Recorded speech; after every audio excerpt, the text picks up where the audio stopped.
भारत माता की धन्यवाद। एक बार परसाराम जी के लिए जोरदार ताली बजाओ। बहुत अच्छा संचालन किया और मेरे सहपाठी है, हम साथ पढ़ते थे और आज इसके लिए जोरदार, उनके लिए, अपने गुरु के लिए जोरदार ताली बजाओ। आज छात्र संगठन के इस कार्यालय के उद्घाटन के अवसर पर हमारे मध्य विराजमान है प्रातः स्मरणीय परम पूज्य 1008 कनाना के बहन जी आदरणीय श्री परशुराम गिरी जी के महाराज जी के चरणों में नमन करता हूँ, वंदन करता हूँ। साथ ही इनके साथ विराजमान है जनकपुरी जी महाराज, उनके भी चरणों में नमन करता हूँ। और हमारे दो अतिथि यहाँ से पधार चुके हैं, अमराराम जी और अमीर सिंह जी, उन्होंने भी अपनी बात को यहाँ पर रखा। और जिलाध्यक्ष भाजपा के महेश चौहान जी, और हमारे मध्य उपस्थित हैं हमारे प्राचार्य हरदान राम जी, जो यहाँ पर कार्यवाह के रूप में प्राचार्य का पदभार संभाल रहे हैं। श्री गणपत जी भाटिया जी भाजपा की प्रदेश कार्य समिति के सदस्य हैं। और विजेंद्र जी गोदारा, जिनका अभी उद्बोधन हम सबने मिला सुना, विजेंद्र जी गोदारा जी। और हमारे मध्य उपस्थित है अनिता जी चौहान, मंच पर ही विराजमान है हमारे मध्य भाकर सिंह जी और जितेंद्र सिंह जी क्षेत्राऊ, और NSUI के जिलाध्यक्ष भाई राजेंद्र जी कड़वासरा जी, और साथ ही मंच पर उपस्थित है और जिन्होंने हम सबको आज आमंत्रित किया, ऐसे हमारे इस MBR कॉलेज के प्रेसिडेंट आदरणीय श्री स्वरूप सिंह जी के लिए जोरदार ताली बजे। आदरणीय स्वरूप सिंह जी, और जीतने वालों में ही हमारे ओम प्रकाश जी गर्ग, उनके लिए भी जोरदार ताली बजे। और महासचिव विनोद कुमार, उनको भी बधाई, उनके लिए भी जोरदार ताली बजे। साथ ही अभिषेक पवार संयुक्त सचिव, उनको भी आप सबके आशीर्वाद से जीत मिली, तो आप सबको मैं उनके लिए भी ताली बजाएं।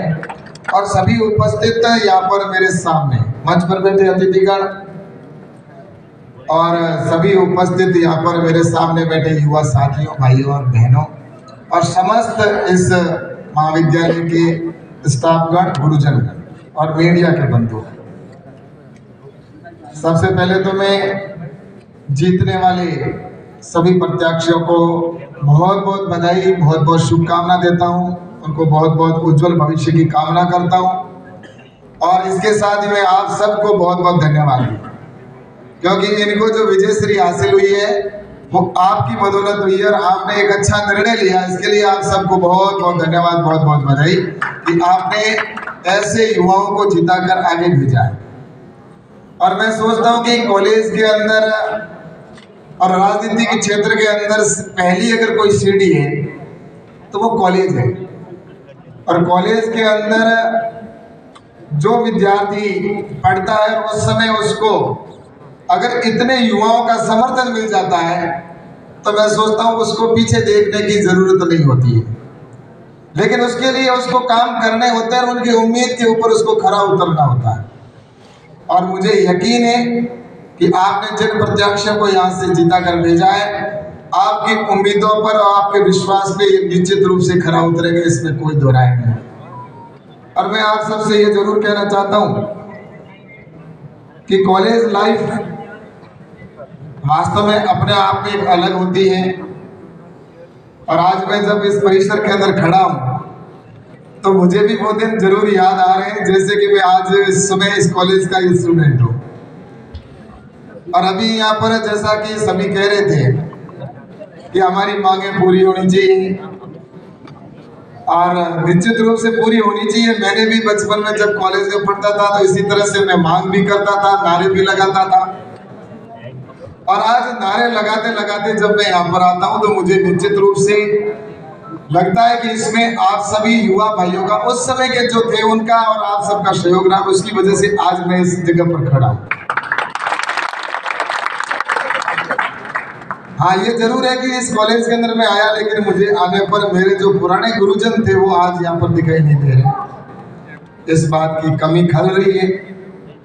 परशुराम जी, एक बात आपको जरूर करनी चाहिए थी, आप तो सीनियर हो, मेरे साथ पढ़े हो, और जब मैं कॉलेज आ रहा था तो उन गुरुजनों को याद करते तो वो अवश्य आते, तो उनके भी दर्शन होते और मुझे भी उनके आशीर्वाद लेने का सौभाग्य प्राप्त होता। लेकिन निश्चित रूप से ऐसा है कि परशुराम जी कह रहे कोरोना की वजह से कुछ चले गए। मैं भगवान से प्रार्थना करता हूँ कि उनकी आत्मा को शांति मिले, लेकिन मेरी कईयों से लगातार बात भी होती है, गुरुजनों से मैं बात करता हूँ और उनके टच में भी रहता हूँ, क्योंकि गुरु के बिना कुछ नहीं है। आज यहाँ पर हम सभी विद्यार्थी हैं और विद्यार्थी होने के नाते हमें गुरुजनों का, माता पिता जी का, सबका सम्मान, जैसा अभी गुरुदेव ने कहा, मैं उनकी बात को नहीं दोहराऊंगा, उनकी बात से आगे बढ़कर ही मैं बात करना चाहूंगा कि कॉलेज के अंदर आदमी, ये एक ऐसी उम्र होती है, इस उम्र के अंदर अगर आपने सही राह पकड़ ली तो आप ऊंचाइयों तक चले जाएंगे, आगे ही आगे बढ़ते जाएंगे, अपने माँ बाप के सपनों को पूरा करते जाएंगे और अपने खुद के इरादे और सपनों को भी पूरा करते जाएंगे। लेकिन इसी उम्र के अंदर अगर आपने गलत राह पकड़ ली और इसी कॉलेज में पढ़ने वाला एक छात्र जो आईएएस बन सकता है, आरएएस बन सकता है, और इसी कॉलेज में पढ़ने वाले गुरुजनों के आशीर्वाद से जो यहाँ पर शिक्षा प्राप्त करता है, वही छात्र जाकर बिजनेस के अंदर दुनिया में नाम कर सकता है, तो खेती के अंदर भी बहुत अच्छा काम कर सकता है। लेकिन उसी विद्यालय के अंदर, उसी कॉलेज में पढ़ने वाला, उन्हीं गुरुजनों के द्वारा शिक्षा प्राप्त दूसरा छात्र है, वो जेल की कटहरी के अंदर जो कोठरी होती है उसके अंदर भी पहुंच जाता है। ये मैं गलत कह रहा हूँ, सही कह रहा हूँ? बिल्कुल उसी गुरुजनों ने पढ़ाया, उसी रूम के अंदर हम पढ़े, लेकिन दोनों ने उस समय राह को अगर गलत चुन लिया तो जिंदगी बर्बाद खुद की तो होती है, लेकिन अपने माँ बाप और अपने परिजनों की और अपने से उम्मीद लगाने वाले आसपास के जितने भी हमारे रिश्तेदार हैं, उन सब की, रिश्तेदारों की हम उम्मीद के ऊपर पानी फेरने का काम करते हैं। मैं आप सबसे कहना चाहूंगा, अभी गुरुदेव ने कहा यहाँ पर कि जैसा नशा है, ये नशा शरीर का नाश करता है, बिल्कुल निश्चित रूप से। और मैं सभी युवाओं से करबद्ध प्रार्थना करना चाहूंगा, किसी प्रकार का नशा ना करें आप, किसी प्रकार का नशा चाहे वो कोई भी चाय का हो तो वो भी नशे में आता है। आप जिसके सहारे चलते हो, आपको अगर उसके बिना बेचैनी होती है, वो नशा है। जिस चीज को आपको एक नशा होना चाहिए, लेकिन वो रोटी का नशा या अपने जो खाने वाले उत्पादन है उनका नशा होना चाहिए, लेकिन दूसरे जो वेस्ट है उनसे हमें दूर रहना चाहिए। वरना आने वाले समय के अंदर हम कितने कमजोर होंगे उसकी कल्पना नहीं कर सकते। हमारी आने वाली पीढ़ी हमें कभी माफ नहीं करेगी। इस तरह से ये हमारे युवाओं का देश कहा गया, युवाओं का देश है। लेकिन मैं आपसे कहना चाहता हूं कि आप इस उम्र के अंदर एक लक्ष्य निर्धारित करें, और लक्ष्य वो होना चाहिए जो पूरा कर सके, और उसके लिए इतना पीछे पड़े कि जब तक मैं लक्ष्य प्राप्त नहीं कर लूं तब तक मैं चैन की नींद नहीं लूंगा, और मैं तब तक पीछे लगा रहूंगा। और वो लक्ष्य ऐसा कोई भी असंभव नहीं है जो पूरा नहीं हो सकता। लेकिन उसके अंदर कई लोग अपने भाग्य का सहारा, कि भाग्य में मैं नहीं था। कुछ लोग कहते हैं कि साहब भाग्य में नहीं था, इस बात को मैं नहीं मानता। भाग्य के अंदर कोई भी चीज हो, लेकिन भाग्य उसी का साथ देता है जिसके अंदर कुछ कर गुजरने का इरादा होता है, उसी का भाग्य भी साथ देता है। भाग्य साथ उसी का देगा जो कुछ करने का उसके अंदर मन में जज्बा होगा। और मैं आपसे कहना चाहता हूं कि एक बार भगवान श्री कृष्ण और अर्जुन दोनों खड़े थे, और उस समय स्वयंवर रचा जा रहा था द्रौपदी का। जिस समय, तो स्वयंवर के समय के अंदर कृष्ण भगवान ने अर्जुन